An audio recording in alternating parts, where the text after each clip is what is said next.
welcome to World Insight with Tian Wei, coming to you live from Beijing on CGTN. Coming up on today's program, Russia-US ties apparently took another turn for the worse when a US jet shot down a Syrian warplane. Russia then vowed to track all coalition warplanes over Syria. How can the two powers de-escalate? Morgan Stanley Capital International has decided to include over 200 Chinese-listed stocks. What benefits and risks will this bring to China's stock markets? And we begin in Moscow, where relations between Russia and the United States are getting ever more difficult, at least apparently. Earlier this week, the Kremlin said they would consider a range of retaliatory measures in response to a planned new round of U.S. sanctions against Moscow over its role in Ukraine. This happened just a couple of days after the U.S. shot down a Syrian military plane. Russia warned that it will view U.S.-led coalition aircraft fighting in Syria as targets. President Trump is drawing a clear line with Mr. Putin amid domestic investigations of his campaign ties with Russia. On Tuesday, Washington imposed new sanctions on Russia over its actions in Ukraine, blacklisting 38 individuals and entities. Russia's stances remain tough as usual. The history of Russia shows that we, as a general rule, have lived under sanctions from the moment that Russia started to come into its own and to feel strong. And as our partners in the world saw Russia as a serious competitor, there were some limitations introduced upon different pretexts. I cannot express anything but regret regarding this Russophobic obsession of our American colleagues. It is beyond all bounds. Tensions between the two countries spiked when the U.S. shot down a Syrian military plane on Sunday. The coalition claimed the Syrian Su-22 had bombed UK-backed fighters battling the ISIS in Raqqa, and both Russia and Syria insist the jet was on a mission against the ISIS when it came under fire. Russian Defense Ministry says any aircraft, including planes and drones belonging to the international coalition operating west of the river Euphrates, will be tracked by Russian anti-aircraft forces in the sky and on the ground and treated as targets. The White House says it retains the right to self-defense in Syria. Spokesman Sean Spicer said it was important to keep lines of communication open with Russia. On Wednesday, Russian media said a NATO fighter jet approached a Russian plane carrying the defense minister over the Baltic Sea. NATO accused the Russian jet of failing to identify itself, while Russia blamed NATO for aggressive intercepts in the strategically important region. For more on Russia-US relations vis-a-vis this specific incident, we are joined here in Beijing, Yang Xiyu, Senior Research Fellow from the China Institute of International Studies. Welcome, sir. Joining us in Moscow, in Russia, Pavel Felgenhauer, Russian defense analyst. And in Washington, D.C., the United States, we invited Ivan Eland, a Senior Fellow and Director of the Center for Peace and Liberty at the Independent Institute. I want to welcome the three of you. Eland, may I have you and your Russian colleagues' attention? Help us to understand step by step, how did we, from the very beginning of the Trump administration's apparent trying to engage with Russia to where we are now? It didn't take us very long time to see this very different approach, Mr. Eland. Well, of course, I think Trump still would like to have a better relationship with Russia. However, I think there are issues that Russia and the United States have that are they're on opposite sides in Ukraine, they're on opposite sides in Syria, and they're sort of on opposite sides with Iran as well, because Russia and Iran have formed at least a alliance of the just basically an advantageous temporary alliance in the Syrian conflict as well. So, and the United States has an adversarial policy with Iran. So these issues are still there, and they're not going away. Right. What about that? I mean, how would you make of Russia's response to this specific incident as being mentioned? I want to go to you, Mr. Felgenhauer. Exactly what Russia meant. Russia responded to the incident with a warning that all aircraft of the U.S.-led international coalition in certain areas will be tracked and treated as targets. But Moscow fell short of openly declaring they would shoot down coalition planes. So what exactly is Russia trying to indicate here, Mr. Falkenhauer? Well, Moscow is very angry over this incident. Russia has invested in the last couple of years a lot of effort and treasure into revigorating the Syrian government army air force. So we kind of trained these guys, we modernized their planes, put them back into action, and each lost plane is always a serious blow to the Russian overall strategy, as President Vladimir Putin recently said, that we want to withdraw our forces to our two bases in Syria, Tartus and Khmeimim, and for the Syrian army to fight their battles, mostly on their own, a kind of Syriization program. And but the Syrian army depends on their support, and if that is under question, that's serious. So Russia is sending a serious kind of signal, but no one wants to fight the Americans. The Russian military, under no circumstances, want to go against the Americans in open battle, and the same, I'm sure, the American military don't want to fight the Russians. Mr. Ilan, what is this about? Is this about Syria and who wants to have an upper hand in Syria, whether it is so-called coalition, mainly US, or it is Russia? Or is it about the other way, which is a competition between the two countries, United States and Russia, in some of the hotspot areas of the world, and eventually to see who will be, having an upper hand? Well, I think there's still some competition between Russia and the U.S. that was never buried during the Cold War. And I think this is sort of a ridiculous competition, since Syria is not really strategic to the United States. Syria has been an ally of Russia, and I understand why Russia is in there. But if the United States really wanted to, we could give the Russians a quagmire there, because I don't think Assad is going to retake all portions of Syria, and there's going to be fighting in Syria for a long time. So from my perspective, all the U.S. enemies are fighting ISIS and Al-Qaeda on one side, and then you have the Hezbollah, the Iranian militias, the Syrian government, and the Russians on the other side. So if your adversaries are fighting, it might be, Otto von Bismarck, the Iron Chancellor of Germany, would have said, step back and let them have at it, let them fight. But the U.S. has committed to take out ISIS.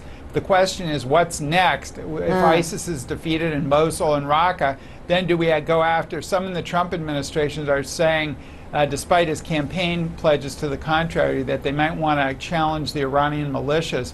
And I think that's a bad escalation. Okay. I don't think we want to get involved any deeper in this conflict myself.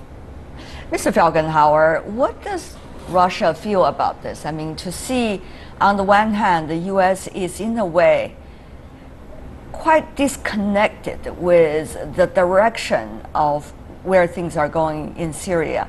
On the other hand, you see this very strong internal debate in U.S. politics of what to do with Syria.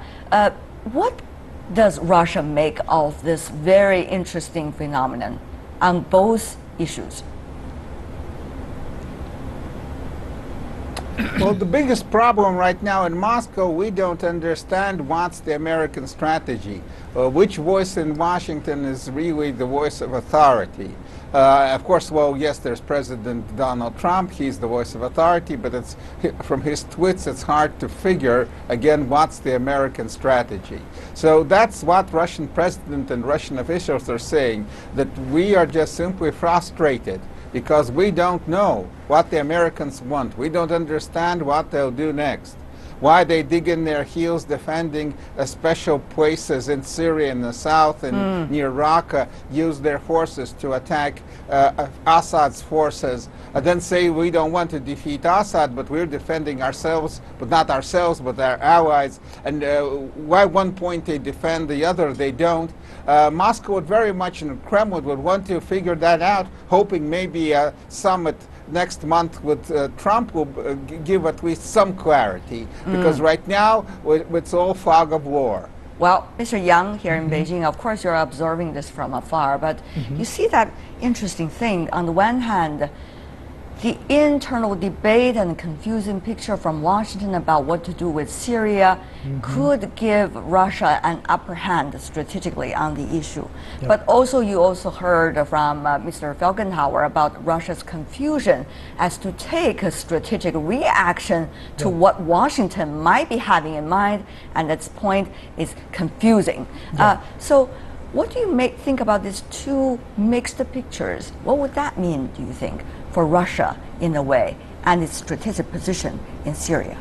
Well, I need to explain this situation in the bigger background. Say, Go ahead. neither Ukraine nor Syria is vital for the United States, and for Russia, Ukraine to some degree is vital. So I don't believe Russia will make any concession in Ukraine issue with U.S. and EU, no matter how huge pressures will be on the Russia. But on Syria, I believe neither Russia nor U.S. regard that country as a vital area for their so-called national interests. But why the two big powers have no any signal to make a concession to the opposite, escalating the tensions? Our Russian colleagues say Russia is confused, but I do feel that U.S. has no strategy on Syria at all. They have a very obvious enemy, say IS, and they also have a very important, so-called important target, say removing the Assad regime. But the key question is, what if Assad regime is removed? It will be better or worse. Right. I'm afraid Plan B. yeah. So not only no strategy, but also it seems to me, frankly, reckless. Say even without calculation, what's next? Right. What's next after remove the Assad regime? And as a result of that, if I understand right, Mr. Eland, it is not anymore the priority target of the United States to remove the Assad regime, particularly given the complex geopolitics pictures over there and the priority that the U.S. have right now. What exactly does the United States want from Syria or from the issue of Syria? What exactly is the position that U.S. wants to pose to the rest of the world about that specific issue? And is the U.S. getting closer to that pose or getting either farther away from that pose? Well, I think the strategy is unclear. This new administration has been in there 5 months, and I don't think they've had other things to worry about given the turmoil here over the Russian role in the election and other things. And so they haven't really clearly formulated a policy yet, and I think that's very dangerous because, as we've seen in the last few days, the powers can get dragged into this. But I think I would say this thing could be settled with a partition of Syria, maybe a partition of Iraq, because Assad, the Russians could have Assad still in power, ruling his section on the spine near the Mediterranean, and you could have Sunni areas. And this would also, if you had the Sunnis were allowed to rule themselves rather than having Assad oppress them all the time, then you would also have evaporation of support for Al-Qaeda and ISIS, because the Sunnis, the support that the Sunnis get is because they fear the Assad regime and retaliation, and and that sort of thing. So I think the end game is a partition, if you could ever get there. If, Mr. Felgenhauer, Washington has lost interest in Syria, is it going to be still that important, geopolitically speaking, for Russia anymore? Mr. Felgenhauer. No, well, it's not clear that they really lost because their interest. It's not so clear because actually right now American presence boots on the ground in Syria are dramatically increasing. There are more and more Americans involved in the fighting. They're bringing in new weapons, new troops in the south and in around Raqqa. So actually they're more involved than less. It's not clear. I mean, afterwards, again, no one really understands. For Russia right now, for the present Russian regime, for the Kremlin, for the Russian military leaders who actually led Russia into Syria, it is important. It's if we withdraw from Syria, and this whole adventure is going to be written down in history as a mistake, those who are right now in charge of the Russian general staff and military will be those who will take the blame. So they, of course, want to stay and want to prove that this was a wise decision, that Russia needs Syria. So, though there's a lot Mr. of Schopenhauer, if I could here jump in here and Russian try to clarify what you have just said, you are suggesting, in a way, to me, that there is a confusion, but at the same time, it could be a very mixed picture. That on the one hand, the U.S. apparently quite confused, do not have a overall quite well planned strategy, but on the other hand, in reality, ever more presence in Syria. So to Russia, is that going to be more dangerous? Because it seems that the U.S. is having confusing policy, and yet, in reality, it is getting ever stronger over there. So what does that mean for Russia? Are you going to match it up? Well, Russia has, of course, limited financial, material, and military resources. The United States is much, much more stronger. If they pour in more resources into Syria, that will be a just serious problem for the Russians on the ground in our goal to kind of help Assad win the civil war. Right. And so that's, of course, could lead to more clashes and more confrontation, at least by proxy, between Russia and the United States. Let me go to Mr. Yilan to comment also about that. The apparent ever stronger presence on the ground in reality, comparing to so-called confusion to the others about the strategy.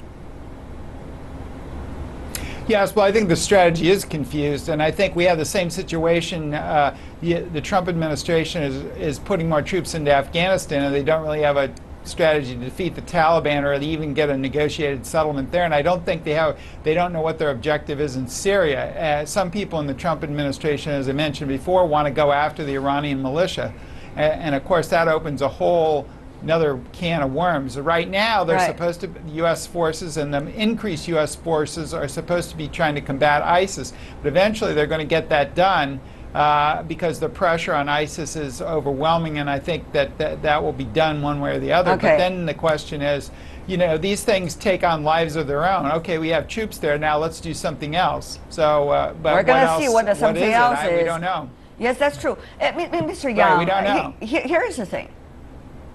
You got Russia and also the United States concentrating in Syria, but at the same time, you see some interesting development from the Trump administration, Mr. Yang. There was a visit to Saudi Arabia, and after that visit, there has been some apparent gestures coming from Saudi Arabia and Gulf region countries, seem to suggesting the messages they got from Washington is that Washington will let them go in terms of what they want to do with Iran, in terms of what they want to do to Qatar. So what about that? And how is this message in Syria also likely to be taken by the others when you think about all the other messages the Gulf region have already got, particularly when you think about, Mr. Yang, I want to ask you the big picture, the Middle East as a whole. Yeah. Let me put it this way. Actually, the political division has been made by the local religious groups led by Saudi Arabia as one side and Iran, Syria on the other side. And the U.S. has been deepening their involvement by supporting one of the groups, say Saudi Arabia. So we have seen a rapid development of the bilateral relation with U.S. and Saudi Arabia, and meanwhile the worse and worse relation with Iran and Syria. So that is, if U.S. has no strategy, clear strategy, but they have got a clear policy direction, say pro-Saudi Arabia and anti the other groups. So such a cleared policy direction make the things worse in this region, say make the division deepen and make the contradictions between the outside players like U.S. and Russia in a more complicated shape of relationship. As a result of that, Mr. Falkenhauer, from Russia's strategic perspective, do you think it is also smart for Russia to take sides? For example, Saudi Arabia, Qatar, Iran, somebody else?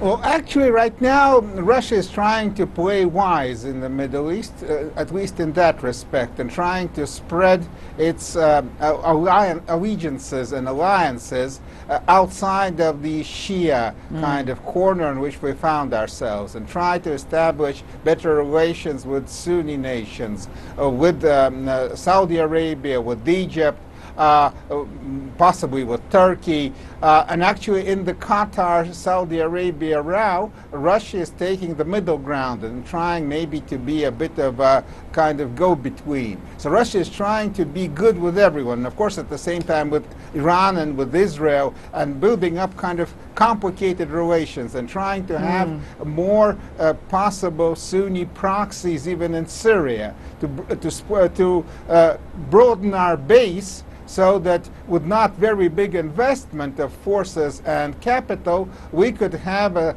sizable influence in the Middle East, maybe eclipsing even the United States. That's the kind of wish, dream that we see right now from Moscow.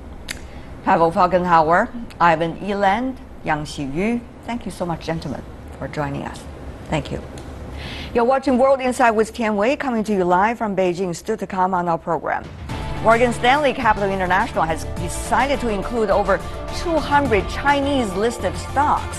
How long will it take for the Chinese stocks to reap the rewards of this inclusion? Now, what would it mean in the long term? We're going to ask those questions. Welcome back. You're watching World Insight with Tian Wei, coming to you live Monday to Friday on CGTN. 222 stocks. 0.73%. These two numbers have been making headlines across China these days as MSCI made the decision to include over 200 Shanghai and Shenzhen listed stocks into its EM index in a year. It follows China's victory in the year 2015 when the IMF granted the yuan the status of an official reserve currency. Yet this new win also symbolizes the opening up of the Chinese stock market. But eventually, what does it mean? An unsurprising decision, and the stock market is calm. The inclusion of Chinese stocks in the MSCI index means little to Chinese shares in the short term, but in the long run, it's strategically important. It's a small step for over 200 stocks in A-shares that were included, but a big step for the opening up of China's financial market. China, as the world's #2 economy, will soon become the world's #2 financial body. It's a trend that the world comes into China, and China goes out to the world. Morgan Stanley Capital International, known as MSCI, is a leading provider of global equity indexes. Since 1969, the MSCI index covers over 14,000 stocks in 70 emerging markets. 95% of institutional investors worldwide refer to its indexes to make decisions. Being included in the MSCI means more chances for stocks to be noticed by global investors. The inclusion is not a smooth process. China's bid was rejected 3 times by MSCI since 2013. The latest decision is recognition of the rapid progress China has made in making its stock market more accessible to foreign investors, something that the index provider previously cited as a major concern. The Chinese government introduced the QFII and RQFII programs in 2003 and 2011 respectively, part of China's strategy to promote the yuan's use overseas. 3, 2, 1.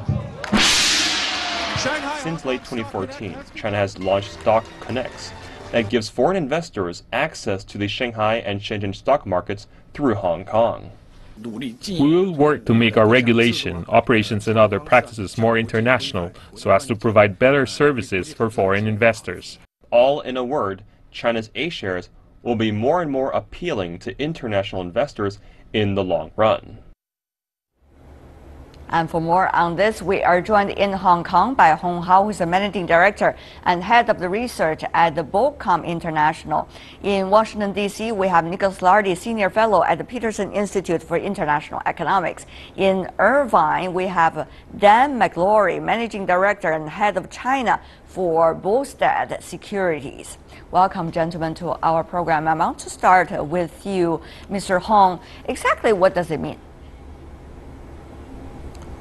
Well, in the short run, it means that China could soon become part of the international market. And already, even though we're seeing the overall index has a rather muted response to the inclusion, but if you look at the larger cap index within this market, I actually had a very good performance yesterday and continuing on to this morning until in the late afternoon trading. But we don't want to go into the details of how the stock market is functioning every day. My question more is about really the general trend. What does this mean, this specific decision by one index, and will in the future be contagious to the others? And what about the opening up of China's stock market? Is it really the start already? Mr. Hong, very briefly from you. Yeah, I think it's a right step in the right direction. Even though the initial inclusion is very small, it's only 0.7%. I think most people are looking into the long run because this is really starting a process of being formally included in a much larger part of the global market. Right, Mr. McLaury, if I could go to you for your opinion, how long a run are we really looking at when it comes to the opening up of China's stock market to the international market? Well, let's face it, this is not yet a certification, it's really a test. And if we use Korea as a proxy, that was a period of somewhere between 8 and 10 years till they became fully vested with all their constituents in the index. And just like so many other milestone achievements for China, as you've mentioned earlier, whether it's ascension to the WTO, inclusion in the world basket of reserve currencies, the MSCI is just another accomplishment that China is going to continue to have to work hard at every single day. This is being metered out on a very slow basis. Again, I use the word test. I think it's a watershed event, make no mistake about that. But this is going to happen over time. And the world is looking for China to make sure they've opened their capital markets with transparency and inclusion and free flow of capital, and the suspensions of shares that take place so often are another concern that MSCI has pointed out. And I think China, just like with WTO and the world reserve currency status, I think it's going to be up to the task, and I think it will conform and therefore become a major part of the index over the next decade. Mr. McLaury, I have to say, you're very optimistic. Let's go to Mr. Lardy. Mr. McLaury, give us a very long list of what will be done and what could be done and what should be done. Mr. Lardy, of course, there is an issue of speed and pace, and in China, reform is being done over time. In recent years, it has been quite with some reason, if I could use a diplomatic word. Mr. Lardy, what do you think about the so-called long term? Well, I think the inclusion of these stocks in the index is a potential important turning point. It's not really the opening of the market to foreign investors. The market has been open through several other mechanisms for quite a few years, but the foreign take-up of these channels has been much less than was anticipated for a variety of reasons. Getting some of these stocks included in the MSCI Emerging Market Index means that the money managers, the investors that have index funds, tracker funds, will have to buy Chinese stocks, at least in some limited amounts, if they want to keep their portfolios in line with the index. So it's a gradual process. I do think it will put pressure on the Chinese to improve the management of their markets, to not have many suspensions as they've had in the past, and to have them for very short periods of time. The main problem that foreign investors feel with respect to the market, I think, really is liquidity. In 2015, when half the shares were suspended from trading, sometimes for months, if you're running a fund, you don't want to be locked into a position and have no recourse. So I think this will be a gradual process. The number of stocks included should expand over time. And I think it will if China continues to reform its markets. Mr. Hong, I want to go to you, and please give us a direct answer about that. I mean, when you think about China's opening up process, let's just say this if compared to WTO, the Chinese economy then was much smaller, and it was playing a much smaller role in the international economy. Now it's a very different picture. So China probably, as the Chinese see it, have to keep a pace for itself rather than what they did with the WTO more than a decade ago. What do you make about that argument? And what do you think should be that pace, as they say? Yeah, well, I think, if initially we include a very large portion of the Chinese market into the global index, I think it would actually suck out a lot of liquidity in the global system. It would be almost equivalent like having a huge IPO internationally. Historically, when you have a huge IPO coming up, and at the time when liquidity is actually being reduced by central banks, that doesn't work well for the international market. So I would say that for the global market's sake, and also for the Chinese market's sake, it is actually good to have a gradual approach to open up this market. But the question is how gradual, right? I mean, you can say gradual or gradual, right? There are different ways of saying it and doing it. So, Mr. Hong, what about your opinion about that?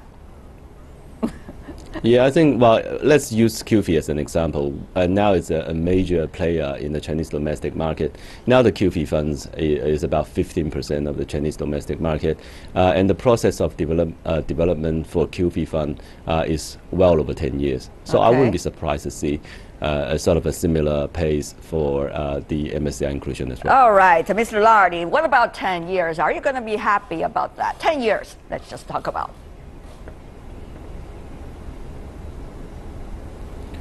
I think it's, the path will depend on the pace of reform in China. If they continue to reform their market practices, have more transparency, more information, I think it could be much faster than 10 years. If they slip backward, these stocks could be taken out of the index at some point. Remember, the MSCI decisions on whether or not to include stocks in the index is driven entirely by the big investors. The big global investors are asked to give opinions, and if they're against the inclusion of stocks, they won't go into the index. So this is not necessarily a one-way street. Some of these stocks could be taken out. So I think you can't really predict how fast it will happen. It depends on your view about the underlying pace of reform of financial markets in China. That's very true. In fact, some have predicted, of course, that's only a reference number, 500 billion US dollars going to be flowing foreign capital into the Chinese market as a result of this inclusion. Mr. McLaury, of course, for you guys who have been dealing with money every day on a big basis, 500 billion is not that big a word or big a number yet. Do you think this might give some kinds of momentum for China to act even more efficiently about reform of its financial system? Or China is too big these days, it would just not having an impact at all about China's own agenda? I think it will have an impact. Certainly when you look at a $7 trillion equity market capitalization for China, and even you use that number of half a trillion or 500 billion, which is about double the number that Goldman Sachs has put on the inflows that are expected. They say about 230 billion. But I think it's material and I think it's significant. And combining what Mr. Howe and Mr. Lardy have said, when there have been points and moments of stress in the Chinese stock market, liquidity has dried up very quickly, and China almost regards the stock market as a zero-sum game. So IPOs, for example, are heavily regulated and are not brought to market with the same frequency that you might see elsewhere, or consistency. So if there's an additional source of liquidity at whatever level that comes into that market, that's a positive. I think that's going to be a net benefit. And again, providing that there are free flows of capital, that the Hong Kong Connect actually works, and that these suspensions are put under control, I think this could all come together for a very nice evolution of the Chinese capital markets, with both the carrot and potentially the stick that are out there, and the result will be China's coming out into the world through its stock exchanges. Well, once again, a long list of things that could happen coming from Mr. McLaury. China's stock market ranks, as we know, and you argued earlier, gentlemen, second in the world in market capitalization behind the United States, and the stock market in China has become one of the most active markets in the world. But A-shares only account for 0.7% of the MSCI emerging market index when included. Yet that is not the most important thing. The most important thing is, and I want to go to you, Mr. Hong, about that. We all know there is a lot of issues of printing money for the Chinese economy. There is also a lot of issues of liquidity on the other hand. So, of course, the Chinese economy is not going to depend on how the stock market is going to work. It's going to depend on how these real factors of the economy are going to work for the near future. Mr. Hong, about those and how those factors will eventually feed the growth of the stock market, particularly the healthy growth of the stock market. Mr. Hong. Yeah, well, I think the Chinese stock market has grown tremendously over the past 20 years, and now it's 50 trillion yuan in market capitalization, and also we're dealing with a domestic economy that has M2 money supply at 160 trillion yuan. So there's plenty of liquidity in this system. So the Chinese market has its own depths, and as you pointed out earlier, the daily trading volume in this market is actually the highest in the world. So whether we include this index or not, the Chinese market is actually trading and well self-contained by itself. So I think going forward, being part of the global index, the weight within this MSCI global index can be substantially larger than 0.7%. I think theoretically we can constitute up to 30% of the global index. Well, that is well argued. And yet my point, as you may have found out, Mr. Lardy, is what about the most important elements of the Chinese economy, the fundamentals of the Chinese economy, and how is that likely to interact with the healthy development of the Chinese stock market? When it comes to health of the Chinese economy, I'm talking about whether we're going to print money for the future in such a big amount, and also the huge amount of liquidity in the market and what to deal with it. These, of course, are the challenges the Chinese economy is dealing with right now. But how is it doing? How is it going to interact with the stock market? Mr. Lardy. Well, one of the shortcomings of the market is that it is still dominated by big state companies. And the major source of growth in China in the last decade has been the expansion of private companies. They're producing most of the growth of the economy, most of the growth of employment, most of the growth of exports is coming out of the private sector. But there are relatively few private firms listed on the market. So I would think one thing we should look forward to as we anticipate the evolution of the market is that more private companies should be listed.